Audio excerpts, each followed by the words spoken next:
Hi everyone, my name is Crystal. I'm a paralegal here in Greenville, South Carolina, and I wanted to read a book to you today.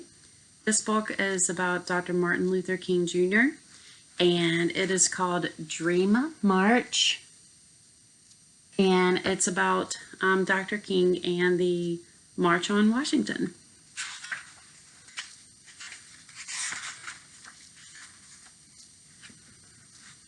Everybody has dreams. Some we share with family and friends, some we hold in our hearts. On August 28, 1963, one man's dream was heard across the nation.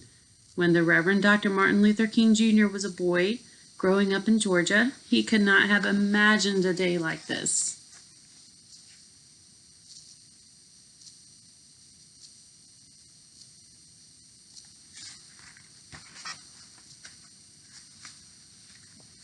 People traveled from all over the country to Washington, D.C. They rode trains, buses, airplanes, cars. Some walked over 200 miles from Brooklyn, New York. One man rolled 698 miles from Chicago on skates. It took him 10 days.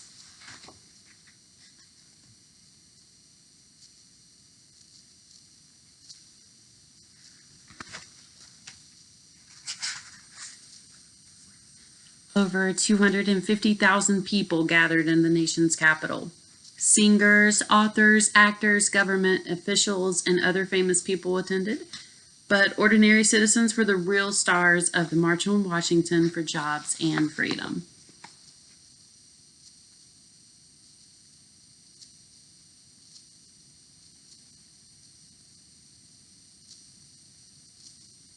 Just making sure you can see the pages there. People packed the National Mall from the Washington Monument to the Lincoln Memorial, young and old of every color, side by side, hand in hand. Many wore their Sunday best. They carried signs. They sang. I woke up this morning with my mind set on freedom. We shall overcome someday.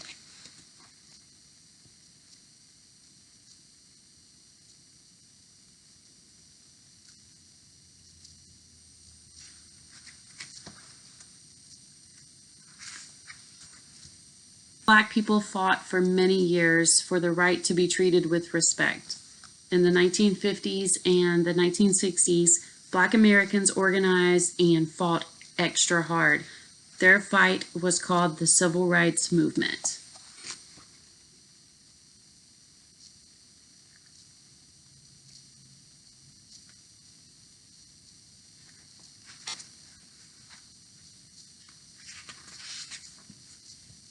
Martin and others held peaceful protests against laws that kept Black people and white people apart. They fought for the right to attend the same schools and eat in the same restaurants.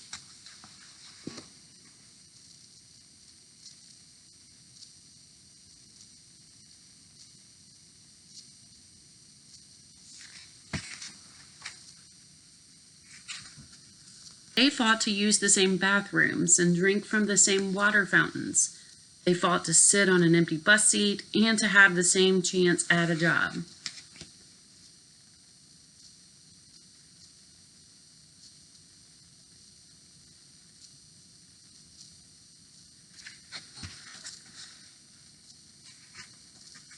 They fought for the right to vote.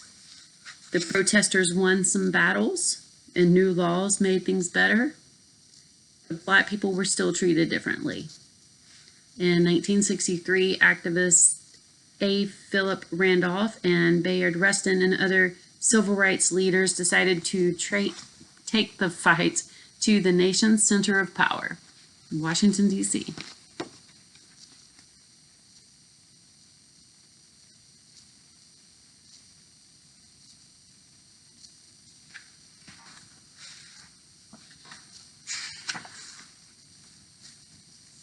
The march organizers wanted to show President John F. Kennedy, Congress, and all Americans how many people believed in this cause.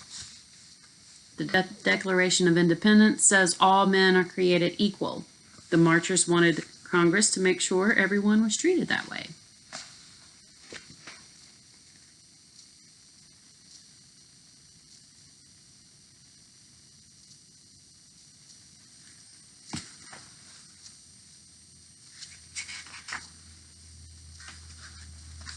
United, they walked together. Some were silent, determined, intent, yet hopeful. Most chanted and sang, beaming, joyful, their hearts light.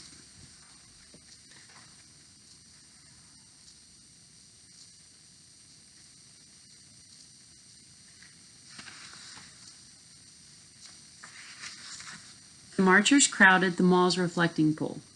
Some took off their shoes and socks to soothe their feet in the cold water. Others climbed trees for a better view. Lucky children perched high on shoulders.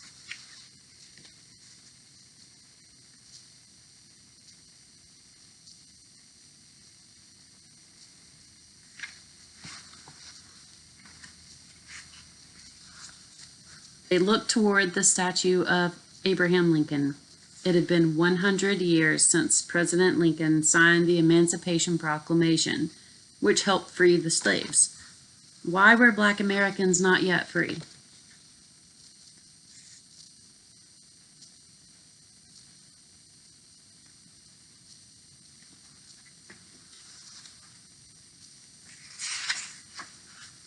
President Kennedy and other officials worried that the marchers might become violent. Thousands of police and soldiers were called out to keep order, but there was no need. The March on Washington was the largest human rights rally in American history, and there was no trouble.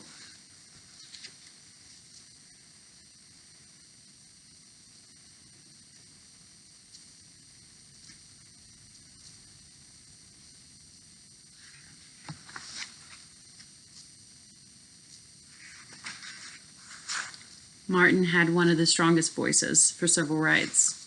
He had been jailed for standing up for Black people. His house was firebombed by people who wanted him to stop, but he did not scare easily.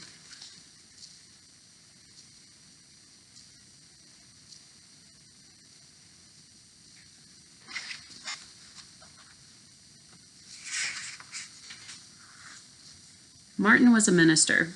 He had faith, and wow, could he preach.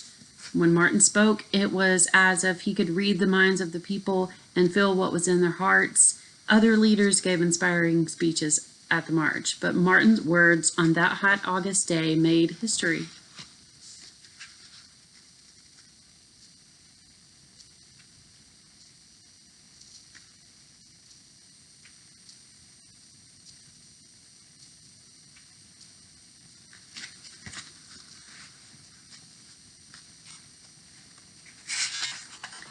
In his speech, Martin said Black people were tired of waiting for their rights. He said now is the time for justice.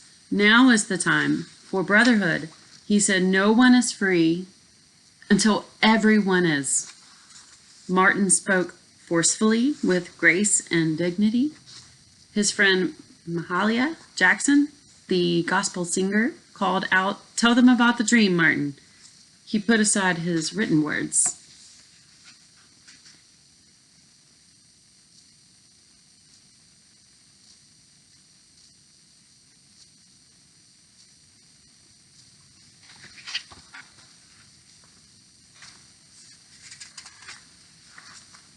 I have a dream, Martin said, that little Black boys and Black girls will be able to join hands with little white boys and white girls as sisters and brothers. Martin had a dream that his children would live in a country where they would not be judged by the skin color, but by the content of their character.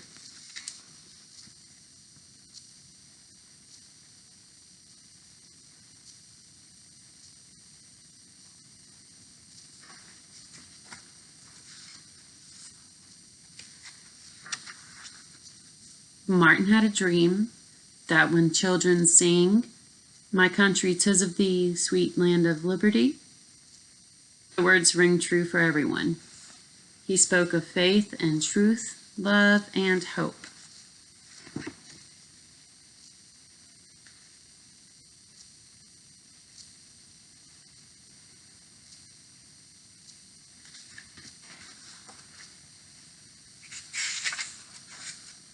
Finally, Martin said, his voice like thunder, "Let freedom ring from every hill and every mountainside, from every state and every city.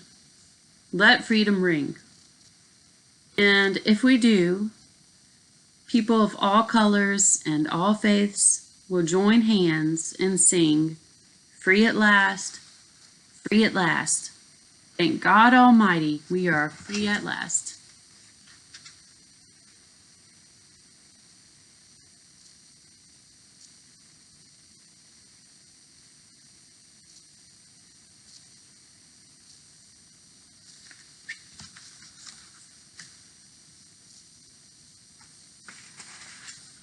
Marchers cheered and cheered. Some wept tears of pride, joy, and hope. They would never forget this day. Many who had been strangers before the march were forever bonded by that moment in time.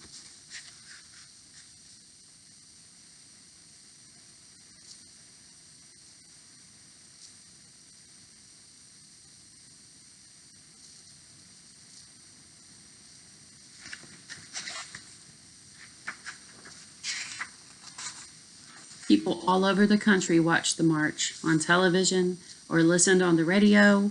They felt the spirit of the day too. They were reminded that all people are meant to be free.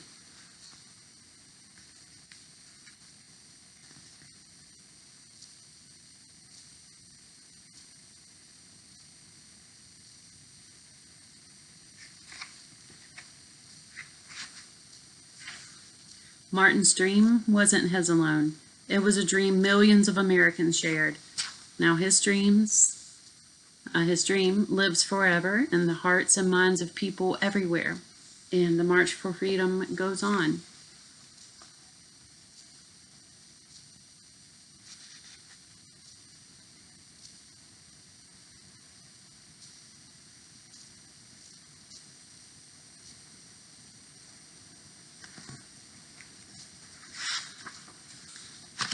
And this last page of the book is actually a note from the author. And the author's note is, 10 months later, on July the 2nd, 1964, President Lyndon B. Johnson signed the Civil Rights Act into law.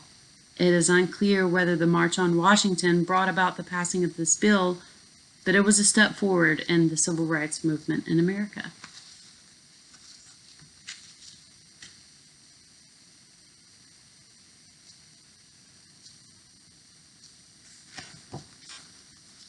And again, this book is called Dream March, and it is about Dr. Martin Luther King Jr. and the March on Washington.